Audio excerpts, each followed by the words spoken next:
வணக்கம். நான் பார்த்தேன் சமைத்தேன் நான் பொண்ணு. இன்றைக்கி வந்து ரிப்பப்ளிக் டே அன்றைக்கி ஏதாவது ஸ்வீட் பண்ணலாம், என்ன பண்ணலான்னு யோசித்தேன். அப்போ வந்து மேங்களூர் பன் பண்ணலாம் அப்படின்னு சொல்லி நான் வந்து நினச்சிட்டேன். அதுக்கு வந்து இங்கே என்னெல்லாம் எடுத்து வச்சுருக்கேன். முதல்ல நம்மளுக்கு தேவை மேங்களூர் பன்னுக்கு நல்ல பழுத்த வாழைப்பழம். அந்த 2 வாழைப்பழத்தை எடுத்து கட் பண்ணி வச்சுட்டுருக்கேன். அப்புறம் இதை நம்ம நல்லா மசிச்சுக்கலாம்.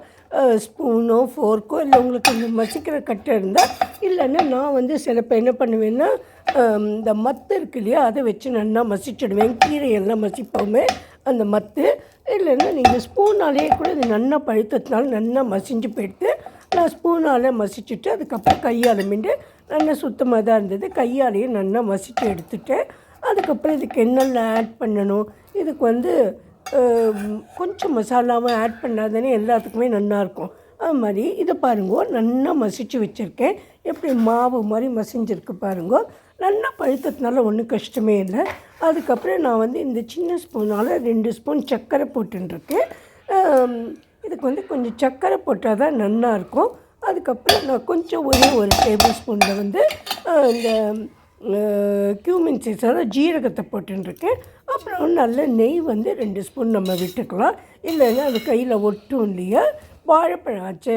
அதனால் 2 ஸ்பூன் வந்து நெய்யும் விட்டுப்போம். விட்டுன்ட்டு அதுக்கப்புறம் இங்கே வந்து தயிர், நல்ல கெட்டி தயிர் எடுத்து வச்சுருக்கேன் அந்த பாத்திரத்தில் பாருங்க. இதுலேருந்து இந்த ஸ்பூனால் 2 ஸ்பூன் தயிர் இதையும் இதில் போட்டுட்டு அதுக்கப்புறம் நம்ம மாவையும் போட்டு நல்லா ரொட்டிக்கு பூரிக்கு பிசைகிற மாதிரி நல்லா பிசைஞ்சிக்கலாம். நான் வந்து 1 கப்பு மாவு தான் எடுத்தேன். ஆனால் அது யூஸ்வலாகவே நம்ம எடுத்தது வந்து போகாமல் இன்னும் கொஞ்சம் கொலன்னு ஆகிடும். அதனால் கொஞ்சம் கூட மாவு சேர்க்க வேண்டியதாக இருக்கும். நான் வந்து முதல்ல இந்த 1 கப்பு மாவு எடுத்து நான் நல்லா கையால் நம்ம பூரி பிசைகிற மாதிரி நல்லா பிசைஞ்சிட்டேன். ஆனால் இந்த மாவு போரல, அதனால் ஒரு 1/2 கப்பு கூட கோதுமை மாவு தான் நான் எடுத்துட்டேன். யூஸ்வலாக இது மைதா மாவில் தான் பண்ணுறது வழக்கம். அதுதான் இதனோட பர்ஃபெக்ட் இன்க்ரீடியண்ட். ஆனால் நான் மைதா யூஸ் பண்ணாததுனால நான் கோதுமை மாவில் பண்ணுறேன். இங்கே வந்து தேங்காய் எண்ணெயை கொஞ்சமாக வச்சுட்டுருக்கேன். ஏன் கொஞ்சமாக வச்சுட்டுருக்கேன்னு நான் ரீசன் சொல்கிறேன் உங்களுக்கு.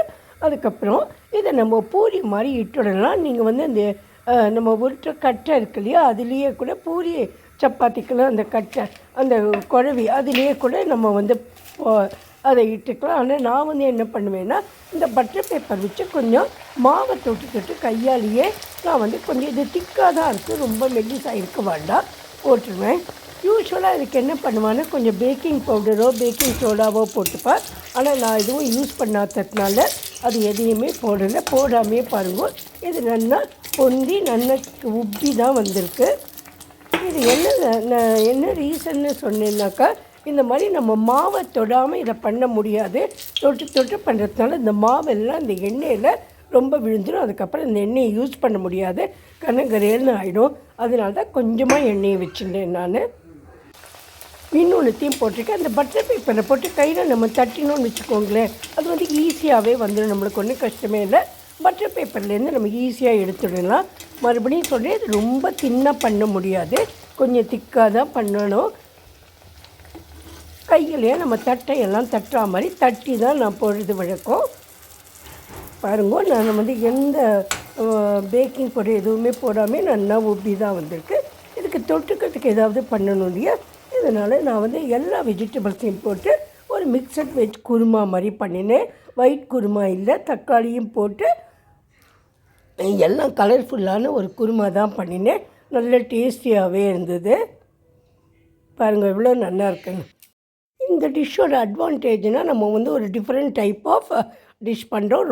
ரொம்ப டேஸ்டியாக இருக்கும். குழந்தைகளுக்கு ரொம்ப பிடிக்கும். டீ டைம் ஸ்நாக்ஸாக கூட இதை நம்ம யூஸ் பண்ணிக்கலாம். ஆனால் அதில் என்ன டிஸ்அட்வான்டேஜ்னால், இதில் வந்து இது கொஞ்சம் எண்ணெயை குடிக்கும். 2வது வந்து நம்ம அந்த மாவில் தொட்டு பண்ணுறதுனால நம்ம எண்ணெயில் போடும்போது அந்த மாவு வந்து அதில் நம்ம எண்ணெய் தான் மாவை தட்டி போட்டால் கூட கொஞ்சம் மாவு வந்து அது எண்ணெயில் ஆகிடும். எண்ணெய் வந்து கருப்பாயிடும். அப்புறம் அந்த எண்ணெயை அவ்வளோவா யூஸ் பண்ண முடியாது. ஒரு நாள் தானே பரவாயில்லன்னு சொல்லி 1ஓ 2ஓ சாப்பிடலாம். இது வந்து இந்த நம்ம குருமா கூட ரொம்ப டேஸ்டியாக இருக்கும். Thank you friends. Have a great day. Thank you.